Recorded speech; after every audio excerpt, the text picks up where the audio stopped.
Let's get it on! Sprawl and brawl, ground and pound. Get ready for an MMA showdown. Now, the ultimate Octagon Insider, Sean and Tristan Ducross.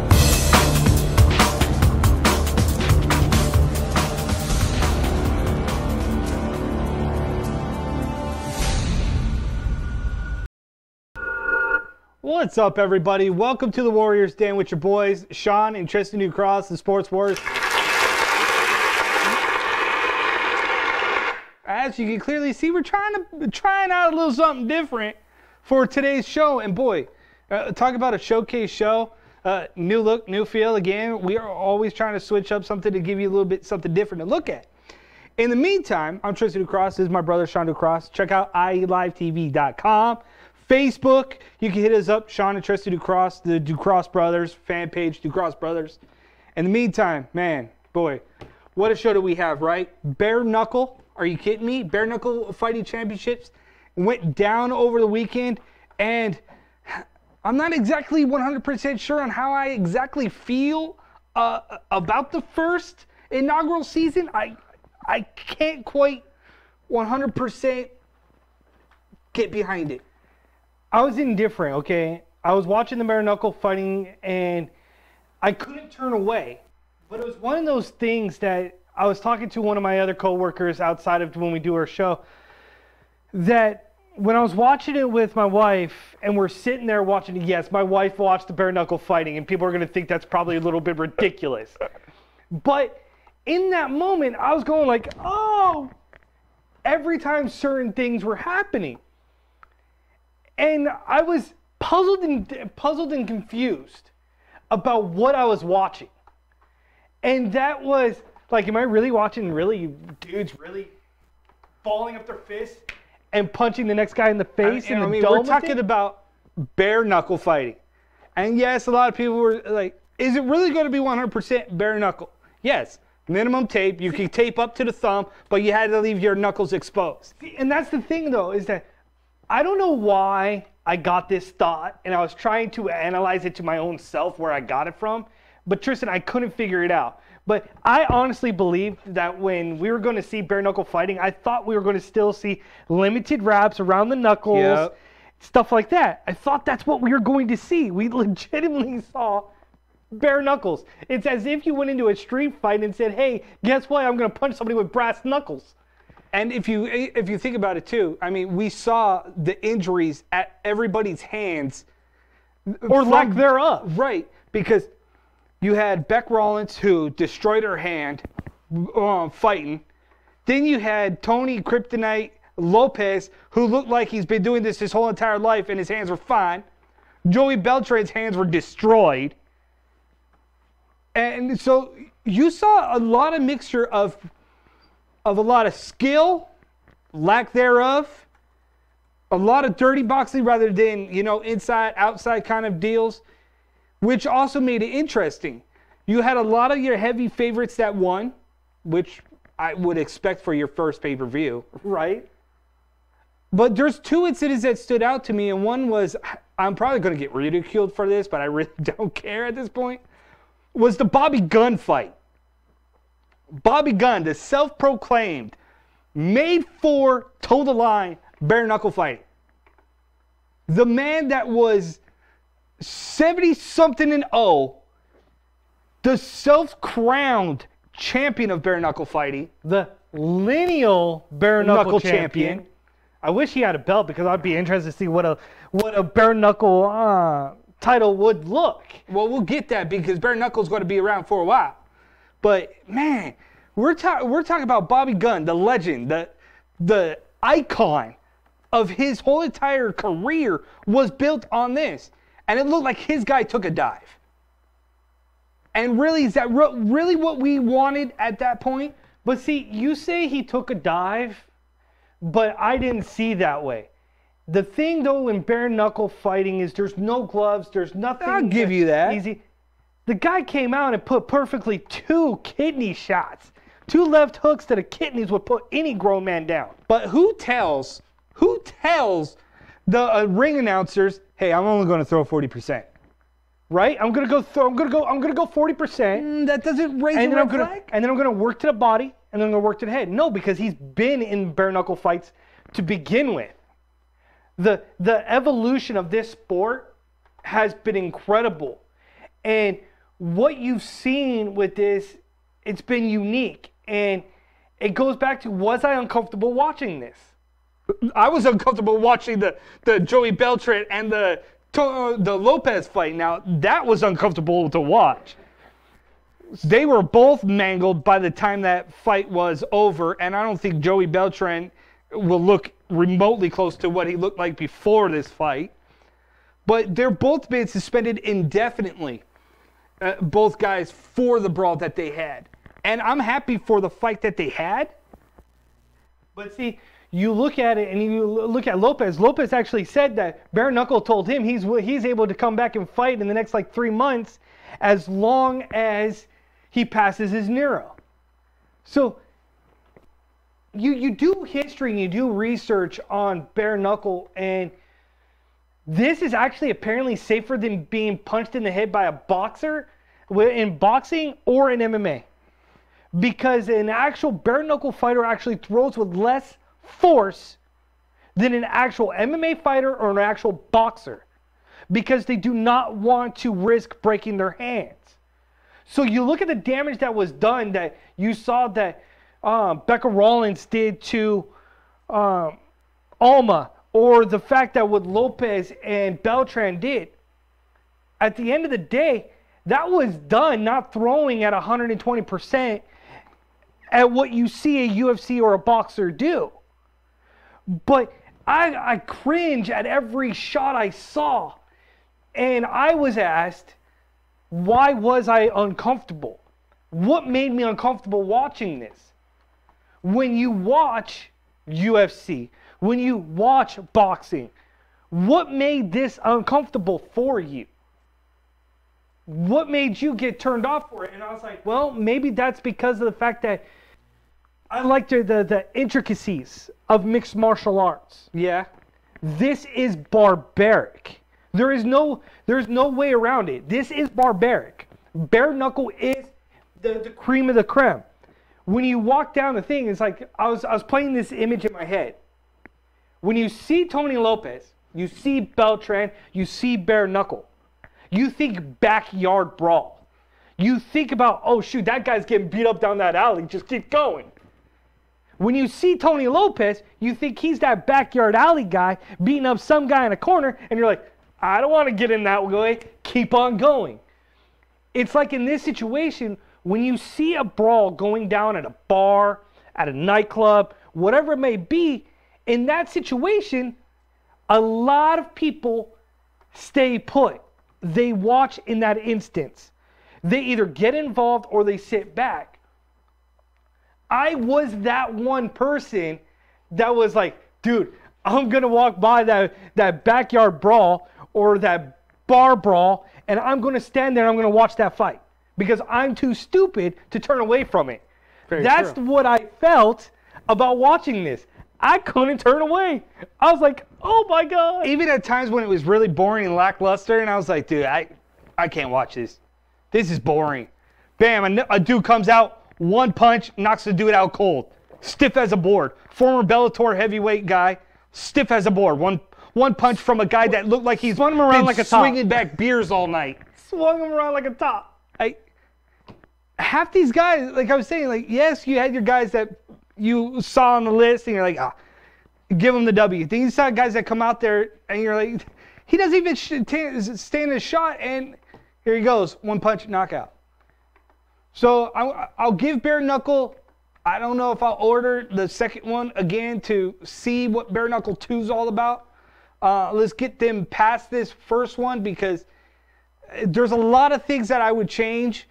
There's a lot of things that I would like to see done differently. Like what? Because there's absolutely I don't know. Like, know the rule book. Know the rule book. That will come with time. That will come with time. It was just like I was confused, about as confused as Wheelock and Antonio Tarver were, because it was like, wait, I thought that you weren't able to grab the back of somebody's head. They said that at one point. Yes. And it's like when the MMA You fighters can't got throw in, elbows in the clinch, and I saw 2 of them. I think and I saw split. 2 of them from what's his name? The guy that fought Rico Linderman. Rodriguez. Well, yeah, him too. But Linderman's fight, Linderman got cracked open by 2 elbows, and it split his head. There were 6 indefinite suspensions that I know off the top of my head. 6. So Rico Rodriguez got 7 days. Okay. There's a couple guys that also got like 3-4 day suspensions for their fights. But there's about 6 of them that will have to go through neuro testing, as well as getting cleared for their next fight. So they have to see a doctor the day of before their fight to make sure that they're all clear. So 6 off the top of my head that I know for a fact. But man, Bare Knuckle, what's next? Bare Knuckle 2. They're all over my social media right now. Be like, yo, you want to fight? Here's how you get a hold of them. Yeah, and you look at the history of Bare Knuckle. It's like you want to dig deeper into Bare Knuckle, how we got here. Well, how we got here was the guy behind this in David Feldman. And we mentioned about Bobby Gunn at the beginning of the show being the lineal Bare Knuckle champion. Yeah, if you like the Bare Knuckle real quick, just go ahead, hit the heart button or the thumbs up button on our video and let us know if you like it or not. Or throw out an angry face because our boy Jonathan King is not a fan of Bare Knuckle. So for you, buddy, just hit the angry face. But you look at this history between these two, okay? There is history between Bobby Gunn and Dave Feldman. Dave Feldman is a former boxer. David Feldman has been at it for 7 years to get Bare Knuckle legalized Yeah. in the States. To go one step further, he had Bobby Gunn fight on one of his professional boxing cards in Arizona, and then it was Bobby Gunn that introduced him into that of Bare Knuckle fighting, which prompted then to have David Feldman go ahead onto a Native American reservation in Arizona, in which it wasn't sanctioned, put on his first Bare Knuckle fighting that, wait fellas, get this, was live streamed, and it was ended up being shut down after it had over 500,000 views. It made over $500,000 in revenue before it shut down. So at that time, there was apparently people that wanted to see Bare Knuckle that they shut down a live streaming and crashed it. So the likelihood of this succeeding is greater. David Feldman at the end of the show indicated that he expected his phone to ring off the hook that following Monday. He expected to be in at least 12 states. So if that's the case, this is going to be here for a while. You either get comfortable or get uncomfortable. Because for That me, should be their tagline. Like, you're towing the line, get ready to be comfortable or uncomfortable. Either way you cut it. either way you look at it, it's not going to be easy. It was not easy to watch Tony Lopez and Beltran bang in that. See, and that was the other thing. Okay. $29.99 for one fight is basically what I paid for. No, like 3 fights. But I'll get to that in a second. Because it just, talk about the Beltran fight and Lopez fight brought an interesting thing. Again, I was confused. They kept reiterating, squared circle. Okay? Squared circle indicates a boxing ring. But we This were was literally in a circle. So I think everyone was confused about exactly, is it boxing? Is it MMA? Is it a collection of both? It's a combat sport that is great for the fans. I think it's going to bring in fans that MMA and boxing do not have. See, what you I did bring not up that, expect, that kind of makes me think that I kind of think that they lost their identity. I don't know if it was the announcers that were calling it, because like you just brought up the squared circle, and it was a circle. And my whole thinking is like, well, is it a squared circle? Is it a circle? I'm thinking about Impact Wrestling. Are we talking about a 6-sided ring? Are we talking about a squared ring? Like, what are we talking about here? At one point, I'm watching the ref trying to figure out how to get back inside the ring. There's a whole lot of stuff that if you were not paying attention, you probably missed it. But we should have, people, when you're watching this, should have done a little bit more of a homework to find out what the product they were trying to get across the screen for their first pay-per-view. But all in all, Wheelock, Tarver, Ron Kruk, all did fantastic because they had you locked and glued into that whole atmosphere. The only drawback was the fact of you had certain fights. Did you really think Tarver did good? Like, really, did you? I mean, Wheelock carried most of it. Oh, yeah. Without Wheelock and Kruk, I think that whole entire thing fell flat because I don't know if Tarver's punch drunk now from all the headshots. He's just trying to get used to commentating and doing that aspect now. It's all boxing. It's comfortability, repetition. He doesn't do it a lot, so if you don't get a lot of repetition, you don't get used to it. True. And that's, again, it's like beating a dead horse right now.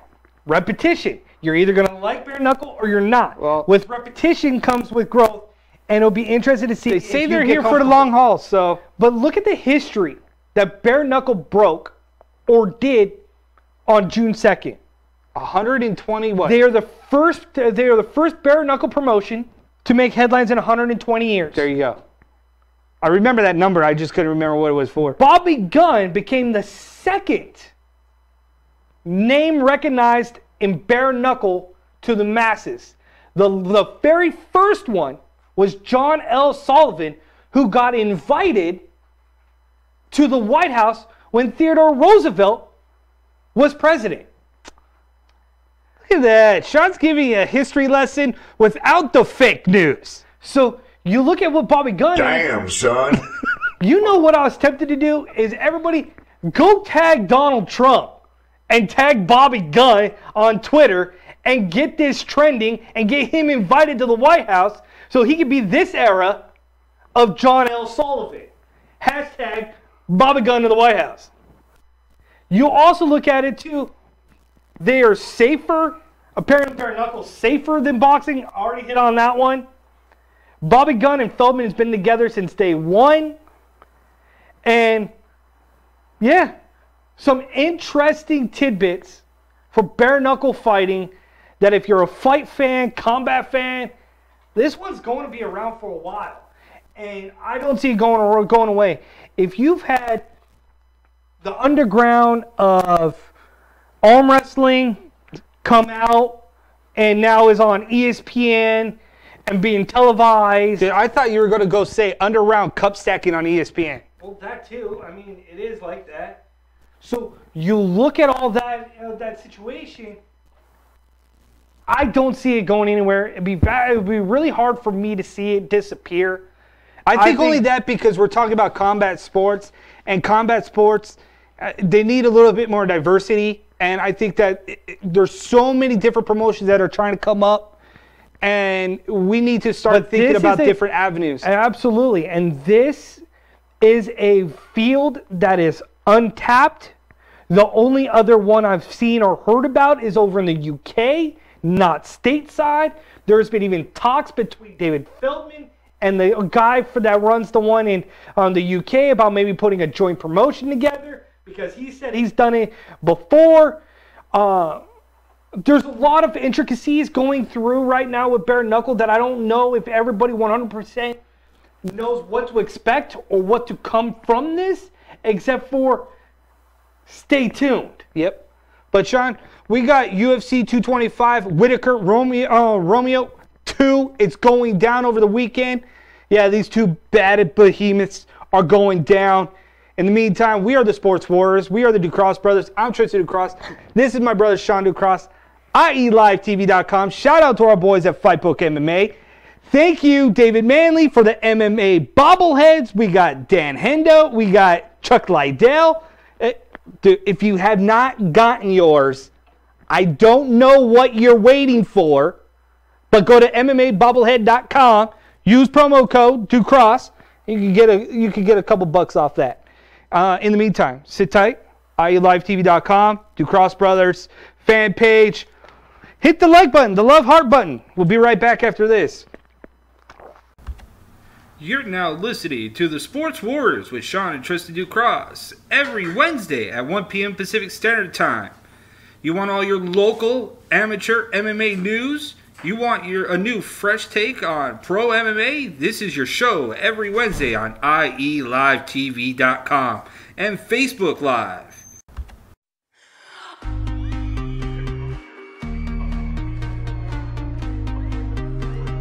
Hello, I'm Lyle Murdoch of IE Live TV.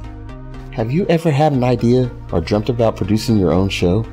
Or maybe you just have an event that you'd like to make available online? Then contact us here at IE Live TV. We are using the latest technology in live streaming and top quality video equipment in our productions. Servicing all audio and video needs, our systems are compact, wireless, and completely mobile, so our presence is barely noticeable. Here at IE Live TV, we're doing high quality audio and video productions at a fraction of the cost of other production studios. To find us, just go to www.ielivetv.com or give us a call at 866-831-5737. IE Live TV for quality live video streaming.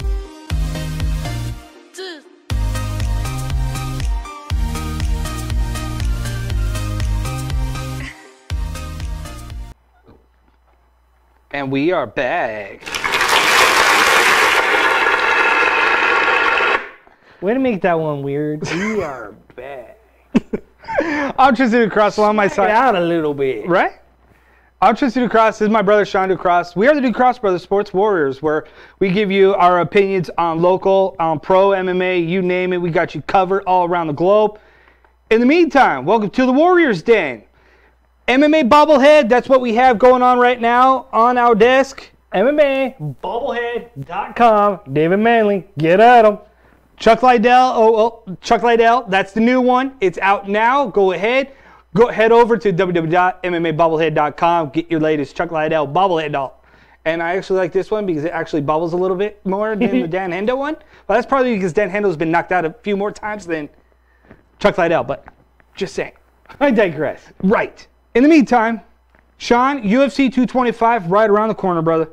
And it's headlined by these two guys right here. Whittaker, Romero. Both probably some of the most ferocious strikers that is in that division. Robert Whittaker suffered a staph infection. This fight didn't go down last time like it should have. So Romero got a shot against Luke Rockhold to claim an interim title. That dude failed to make weight. So even though he made out with Luke Rockhold after he won, that's about as makeout session here? Right. That's about as close as he's got to a title, is to claim Luke Rockhold as his title. You want to know what's interesting?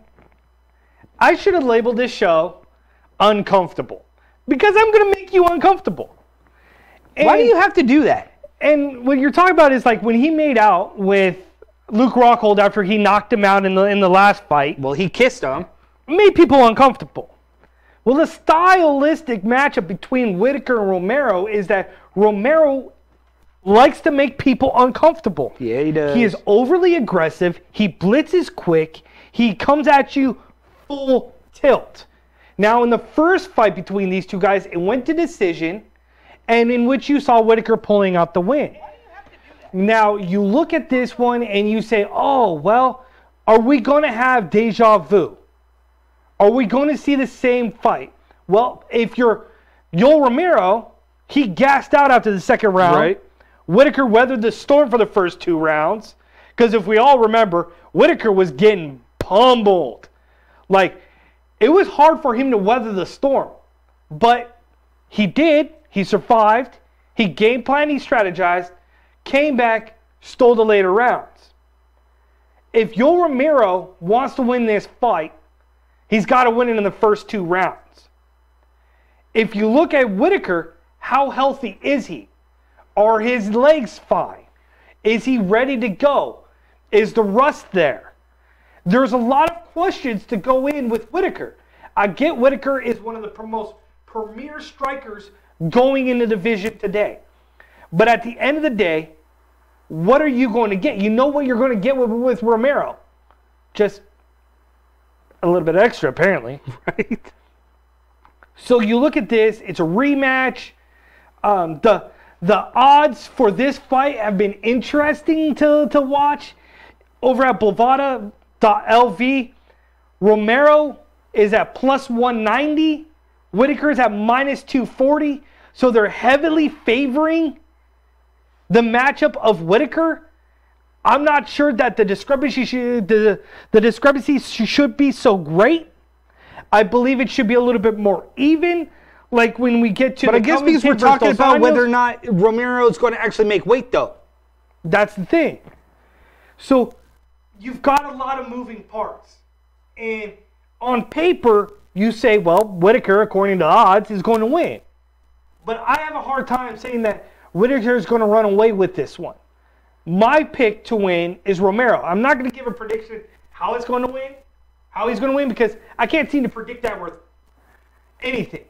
But I can tell you who's going to win. Last week on my predictions, I was 3 for 4 for UFC. Yeah, which wasn't bad. So I did pretty good. Just the outcome predictions, I didn't do well. So I'm just going to stick to straight home predictions. Yoel Romero, plus 190. My bet's on him. I believe he's going to run away with this fight. I think he's going to end up being the new champion. I believe that this fight is not for the interim title. Nope. This title is for the real middleweight championship.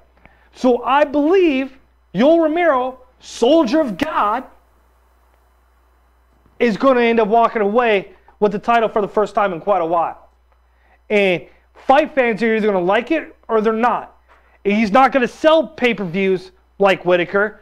So Yoel Romero is going to have to finish the fight in the first 2 rounds in order to have any type of success going forward. So it's interesting. That's how I see that fight going. The other one, that this card is loaded. I couldn't believe how loaded this card is. And it's like, what made you load up 225 and say, this is the going home show? It's like when you watch the Royal Rumble for WWE and they're saying this is your go home show week before it gets to WrestleMania. Let's throw all your chips into one basket and say, you know what, we're going to just throw the whole kit and caboodle at you. Because the co-main event in this one is Rafael Dos Anjos versus everybody's newest bad boy, Colby Covington, the king of talk. Can we just stop ripping off people's shtick because he's trying to become like he's a Chael Sonnen? Or Conor McGregor? Right? But just a little bit of a lesson?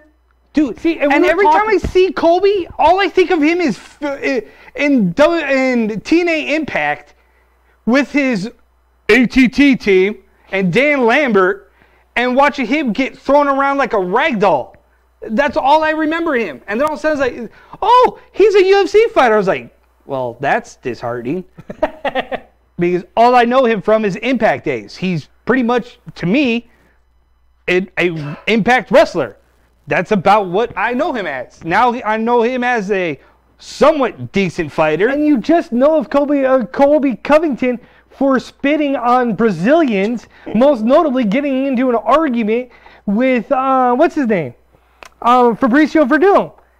And then threatening to hit somebody with a boomerang or something like that. Don't exactly remember the whole thing, but that's how he got here. And then after Dos Anjos said, yo, step up to the plate. I'll go ahead and beat up this guy. I'll beat up this guy for all of Brazil. Like, you pissed off all of Brazil. You pissed off Dos Anjos, who has one of the nastiest leg kicks in the game. And quite frankly, since moving up to welterweight, he's really, quite frankly, pretty scary. I mean, the guy is legit at welterweight. He's 3-0 since moving up. He's beaten Robbie Lawler, so he's been in brawls before. But when you look at Colby Covington, his notoriety, his name to fame outside of trash-talking Brazil is the fact that he beat an aging Damian Maia, who is only a really good grappler and not a striker. And other than that, he's never fought anybody else in the top 10 until now. And the guy that steps up to put him in his place is Rafael Dos Anjos. It's like when we go back and we watch the Nate Diaz fight versus Dos Anjos, where basically Dos Anjos almost murdered Nate Diaz in the octagon. Y'all remember that one, right? So true. This is what we may very well see here with Colby Covington is, hey, Nate Diaz, version 2.0, the poor man's excuse, may be seen buried in a corner with a Brazilian flag over him because Dos Anjos is going to do him in like he was a sideshow. But so you look at this, and the odds from Bovada.lv had the Whitaker and Romero fight completely all over the place. But they had Dos Anjos and Covington almost equal. What? Because you're looking at Rafael Dos Anjos as being I wouldn't say a shell of himself, but he's pretty close. And if he loses to Colby, I mean, that almost solidifies that his whole entire career that he's built all the way up until here will fall on deaf ears. Because where do you go if you're Rafael Dos Anjos? Where do you go? Because at this point of his career, he needs this win to get back in the title contention. Or Colby's just going to run right up through the ranks because he's talking so much. But when you look at the odds, negative 120 for Dos Anjos, negative 110 for Covington. Covington is not a great striker. Nope. He's a pretty good wrestler. So he's going to probably look to get the fight to the ground and execute in that form. But you look at the background and pedigree of Dos Anjos. There's just too much for him not to win this fight. I believe you're going to see him toying around with him for the first round. I'll be surprised if he knocks him out in the first round. He may very well. I can't get the image. I have to see this going the full, 5 rounds, 3 rounds? Yep. In this fight. And you're going to see a bloody, beaten Covington and realize, I don't want to talk bad about Brazilians. Especially when I got to fight a guy in the top 5 and is well on his way to a welterweight title shot. Because if he wins this, yeah, it's a minor setback in my eyes because he's 3-0 in welterweight. So it's a minor setback. But he re-gauges, figures out who he fights next. He wins one, he's back into the title hunt. Either way, he's not out of the title hunt. But if he goes right through Covington, that's over. He will get the next title shot in the welterweight, and it'll be interesting to see that outcome. But I have Dos Anjos at negative 120 walking away with the W.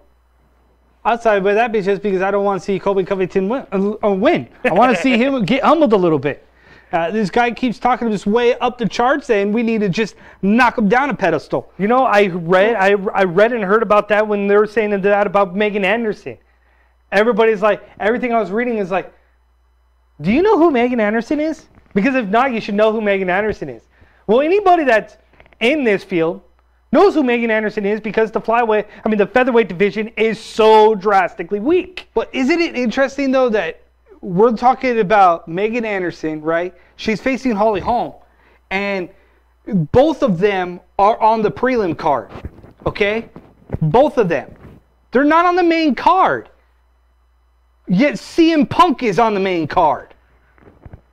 Now, I get it. It's all about money. I get it, right? CM Punk's going to sell the pay-per-view. Because everybody wants to see, is he going to go 0 for 2 and be done with the UFC? Or is he actually going to get his first W?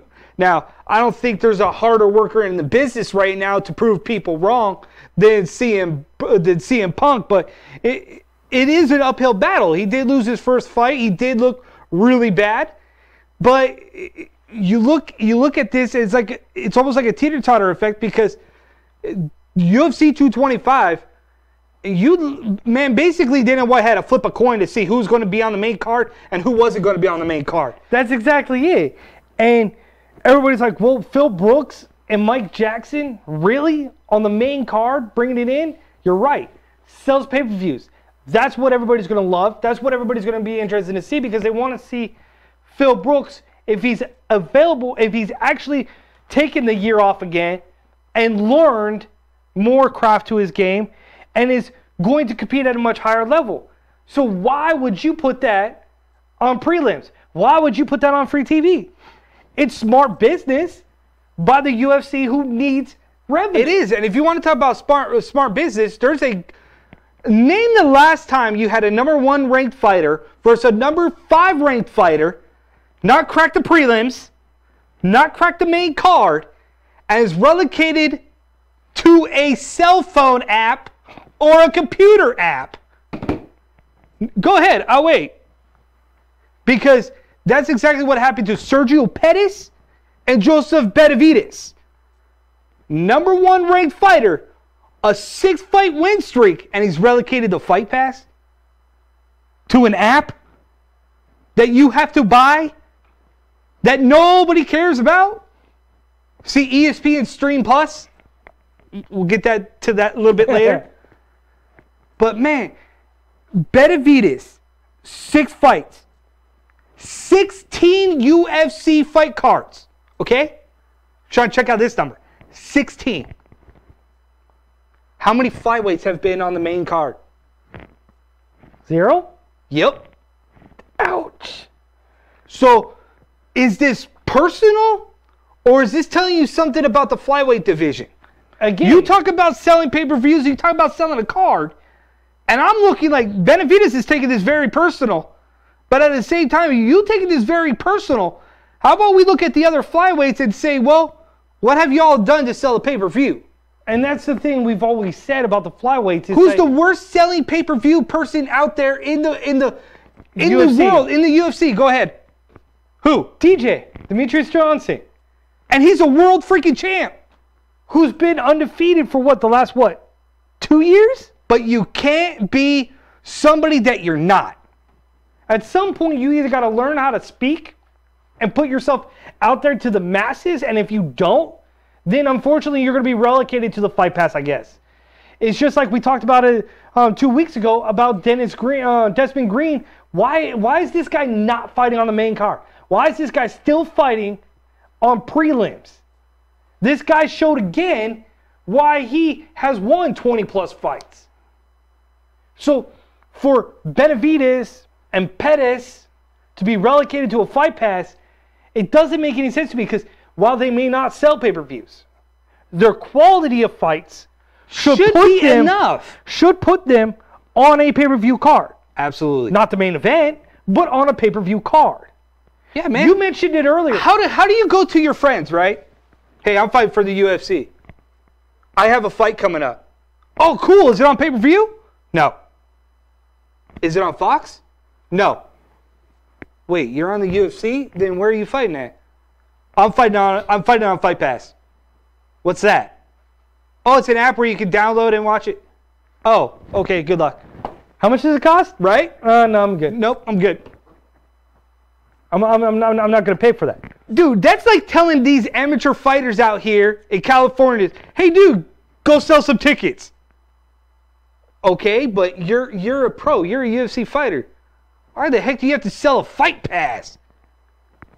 Just to make money. How's that right to these guys that are ranked number 1 and number 5 in the world in their own division? Oh, because they don't sell. That's cool.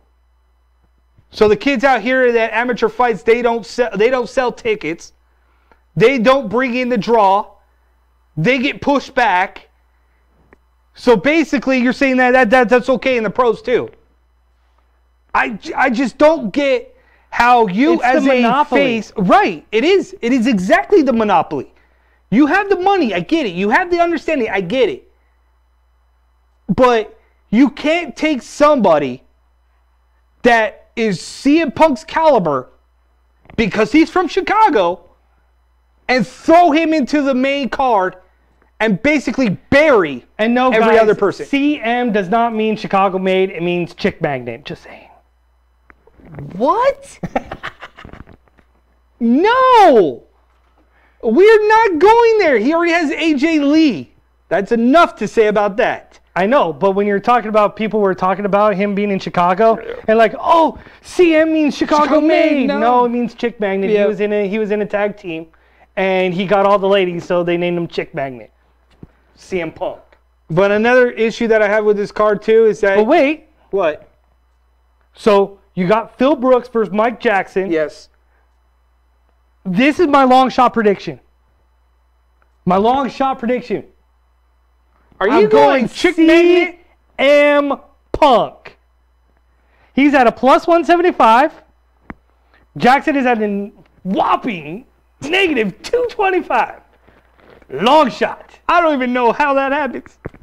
So I'm going CM Punk on this one. Phil probably went like, dude, I don't know who that guy is, but yeah, I know Phil. Bovada.lv has CM Punk at plus 175. Jackson crazy. at negative It really 225. I've got CM Punk adding his first W to this, even though Mike Jackson will have a fit, a hairy canary, if he loses this fight in the center of the octagon if it goes a full distance. You know what I would love to see? Phil Brooks slap on a finisher and end it. What, hit the go to sleep? Yes! How cool would that be? His first win is in Chicago, And he puts him to pulls sleep. out a wrestling move, puts him on the shoulders, drops him and hits him with a knee to the face. Or just the Done. fact that he hits him with a rear naked choke and puts him to sleep. Right. Hey, you did put him to sleep. Take a dirt nap. Chicago. All But in. this one will either put the fight fans to sleep or not put the fight fans to sleep. Holly Holm versus Megan Anderson. Holly Holm loves being at 135, so this should be interesting. But yet she wants to drop down in weight. Feels like she's more of a bantamweight than a featherweight. Well, if you lose to Megan Anderson, you may have no choice but to go back down to bantamweight. But if you don't know who Megan Anderson is, she's a former Invicta FC featherweight champion. I like this match. A legitimate featherweight. Yes, I know she doesn't have a lot of wins underneath her belt. But however, she has dropped her last 4 opponents. She has the striking power to knock out Holly Holm. But whether you get the Holly Holm that will engage, Or the Holly Holm that's back to the point boxing because she doesn't want to lose. and that's the thing, which Holly Holm are you going to see? The one that This doesn't weekend. want to lose, or the one that wants to make a statement that those other losses that she has suffered was just that of a mirage, and she's there to slam the gate shut and say that she's back. I mean, this is a tale of two tapes. You know, they're virtually identical at some point, but Megan Anderson, I think she keeps her role going, and See, the Holly only Holm might thing be on that- the outside looking in. See, I originally picked Holly Holm, and I'm thinking here, Holly Holm. Then I look at Megan Anderson, and I say, well, she hasn't fought in 18 months. She's less coming than off 10 an pro injury. fights. Yep. She's finally in the UFC. Will the lights of the UFC be too much big, for her? right? That's the biggest question that I think she has head on her shoulders. And the fact is that everybody's been talking about Megan Anderson versus Cyborg for over a year. How much is that on her head? Is she mentally clear and mentally ready to compete against a woman like Holly Holm? Granted, she's not been relevant in the last several fights. Hasn't been the old Holly Holm. This is that fight that can shift and get Holly Holm back to where many people think she can be, and that is a title contender. So while I was battling it and going, well, you know what? Part of me says Megan Anderson, part of me says Holly Holm. I can't look past Holly Holm's pedigree. You look at Bovada.lv and their odds. Holm is a negative 230. Anderson's a plus 180. My prediction is that I'm going to see a decision with Holly Holm winning. She's going to go back to what got her to the dance. Yeah, I could buy that. Going to point box, keep her distance, use her jab, not let Megan Anderson get close, and use the power. Megan Anderson, if she wants to win this fight, she's got to get inside, make it aggressive, make it ugly. Because that's how Holly Holm has lost her last 2 fights. So you look at it, and it's like, I'm still going Holly Holm. Holly Holm needs this fight more than Megan Anderson needs this fight. Absolutely she does. Absolutely she does. Megan Anderson or she goes- gets released. Yeah. Megan Anderson goes to 0-1, big whoop. She's a featherweight. They'll regurgitate, rinse and repeat. But if you're Holly Holm, you lose, You don't essentially get released because you're Holly Holm, but you really move down the bottom of the barrel. And then you really got to revisit yourself. Yeah, you just keep sliding. And that's a very disheartening thing to see that Holly Holm, once a champion, falling by the wayside, just like Rashad Evans, dude. He takes on Anthony Smith, and poor guy hasn't seen a victory in the last 4 years. So we're literally seeing two fighters at crossroads in their careers that a loss can be just absolutely devastating for the both of them. Well, you look at that's the whole play out of the bottom card. When you get in the prelims, the fall of Alistair Overeem. Oh, right. The fall of Rashad Evans, the fall of Holly Holm. Andre Arlovsky, Mr. Jekyll and Hyde is on the card. Which one do you get? Do you get the Pitbull, or do you get the guy that shows up when he wants to show up? Then you've got Claudia Gadelha versus Carla Esparza. This could be a very good competitive fight with a legitimate wrestler and Carla. But then you look at Claudia, well, is Claudia ready and willing to come back and get another title shot against Rose Namajunas? Because if she wins, she catapults back up into a title contending fight again. So do we see changing the guard, falling flat? There's so many questions that with this loaded card of what ifs, of like, whoa, who's fighting? Who do we got going on? That's what's going on that we have to watch for coming up on UFC 225. But what we need to watch is it's going down in Vegas. Jeff Horn versus Terence Crawford. Yeah.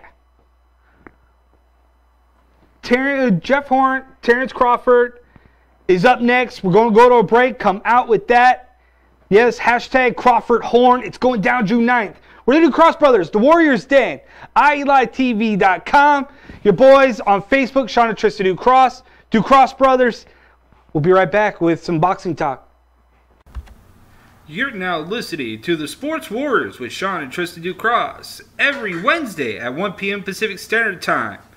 You want all your local amateur MMA news? You want a new fresh take on pro MMA? This is your show every Wednesday on IELiveTV.com and Facebook Live.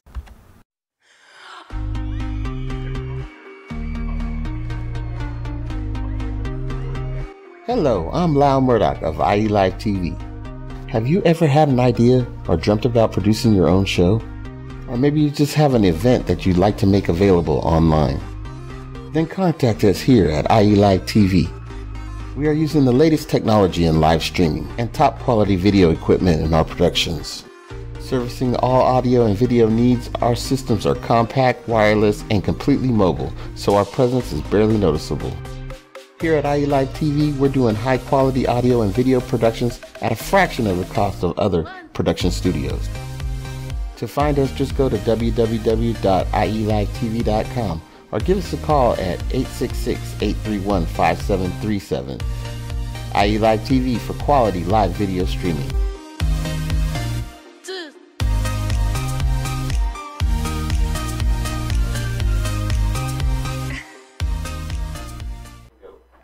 All right, everybody, we are back. Back live in the Warriors Den with your boys, Sean and Tristan Ducross. We're the Sports Warriors. Check us out on IELiveTV.com. We're on Facebook Live. Just search Ducross Brothers. Fightbook MMA. www.MMABubblehead.com. Get your... And then you also got Phantom. Right. Phantom family out there as well. In the meantime, man, incredible show from top to bottom. Oh, shout out to IE Fight Night. IE Fight Night Engage is going down July 28th in Ontario. So if you haven't got your tickets, stay tuned because, again, closer to showtime, we'll be having our boys and everybody else right here in the Warriors Den. July 28th in Ontario, Fight Night Engage. If you're an amateur fighter, get at David Bramlett, Lorenz Larkin to get on the future shows, or even potentially this one, July 28th. Right. Get at it. So, Terence Crawford versus Jeff Horn is going down, and it was confusing because it's like, this is for the WBO welterweight title. Yeah. And in this situation, it's like Jeff Horn won this title after he defeated Manny Pacquiao. And in this fight, it's on ESPN Plus platform. Like, why are you putting these two guys on a platform of only streaming? Go ahead, I'll wait. And it's in Las Vegas. Like, and it's funny because it's going up against UFC. I get it. But so you basically just phoned it in and said, oh, we're going up against the UFC. Quick. Throw it on. It's like, why? It would have been on free TV on ESPN, so why would you worry about throwing it onto the platform? Why? To get more people engaged in the platform? Maybe ready for the UFC? I was just going to say, maybe ESPN is actually kind of smart with this, and ESPN is trying to take the momentum that they're going to start building with the UFC, and I still think this is going to happen. You're going to have a fight special that's going to have top-ranked boxing leading into the UFC. That's inevitable. That's going to happen. And when you're looking at ESPN streaming, of course, it's just like every new toy that you get, you have to try to plug it 152 times just to try to get people to believe that it's good. I.e. WWE Network, i.e. Fight Pass. Now you get ESPN Plus. Well, you got to try to sell this, but it's only available if you have an Apple. So, I have an Android. Irrelevant to us. So you already lost us. Moving on, right? Might as well. Like, geez, man. But you look at this fight, it's like polar of two opposites. You got a grimy. Oh, I thought they were virtually identical. Both 30 years old. Both about 5'9", 5'8". Both about 70-inch reach.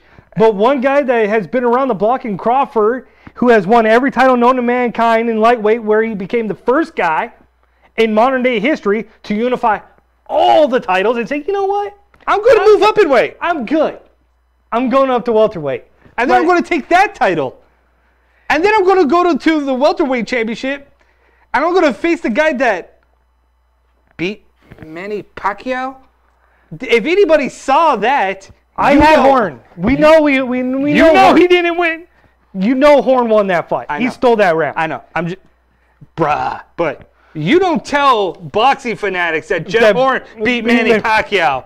Who you kidding? I know. You won't even make it out of the studio if people were out here like, dude. You'd have people lining up to take you out in the woodshed and bury you in the corner. I get it. Especially the Filipino population. They're coming for you. Yeah, but you are looking at polar two opposites. You look at Jeff Horn, he is the one guy that is built like a welterweight. You got Terence Crawford, who is an undersized welterweight, but he has the reach of a welterweight, a reach that is greater than that of Horn. But the difference is you got a technical boxer in Crawford versus a guy who will just weather everything you throw at him and try to even steal including rounds. A wood chipper. Yep, and try to steal rounds. And will steal rounds. Yeah. If you don't put out Horn, we could very well see the next coming of Manny Pacquiao. And I know there are people that are going to watch this and go, man, these two guys, really? They apparently don't know Crawford. Okay, I was wrong the last time on Crawford. But this time, this could be different because of the fact that Horn is a pressure boxer. He gets into the center. He doesn't back away. He throws some elbows. He throws some little shoves. He gets grimy in that ring. And when you've got this fight, the only thing that is against him about being grimy is the fact that this fight is in Las Vegas. Yeah, but also think about this too. It's not in Australia. It's not overseas. This is in Las Vegas. The referee is Bird. But also, remember this too. Jeff Horn fought a downgrade in terms of Manny Pacquiao. An aging Manny Pacquiao. Yeah, who hasn't knocked out a foe in something like a decade. Terence Crawford has the power, and make no mistake about it. This guy, he's going to get knocked out, and he will go to sleep if Crawford gets his chance. Yeah, and you've got to train for the uppercuts that Crawford throws. Crawford throws uppercuts inside from the most awkward positions that if your head is down, you're going to get caught. Yeah, I just think the power's there all day if Crawford gets this one. I would not be surprised. And Bovada, .lv has Crawford at minus 850, Horn plus 525. So who are you going with? It's hard for me not to say Crawford. I was wrong the last time I went against Crawford. I would be... Somebody's O's got to go. So I would be really... I don't know how I would really feel that if we see another Manny Pacquiao in this situation. We're not. But I've got Crawford winning this one, and it's going to finish by a knockout. I just see it that way. So fight fans, if you want to fight, go to ESPN Plus. Try to get this one. If you have an Apple phone, not an Android, just saying. But we are the Ducross Brothers Sports Warriors. That's it for this evening's show. Go to MMA. Go to the www.mmabbobblehead.com. Get your Chuck Liddell doll, your Dan Henderson doll. You want the best of both worlds, right there. You can't get any better than this. Use promo code Ducross and save a little bit of money. In the meantime, IELiveTV.com. Our boy Lyle Murdoch doing his thing. The new studio. Thank you, buddy. The new look looking great. But coming up, July 28th, IE Fight Night. Engaged. Check us out at www.ducrossbrothers.com. Hit us up on Facebook, Tron, and Tristan Ducross. Talk combat sports all day, every day. Until next time, we're out. We do this every Wednesday, 1 p.m. Pacific Standard Time. IELiveTV.com, Facebook Live.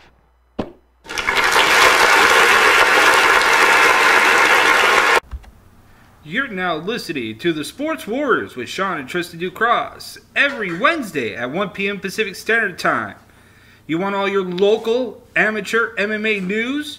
You want a new fresh take on pro MMA? This is your show every Wednesday on IELiveTV.com and Facebook Live.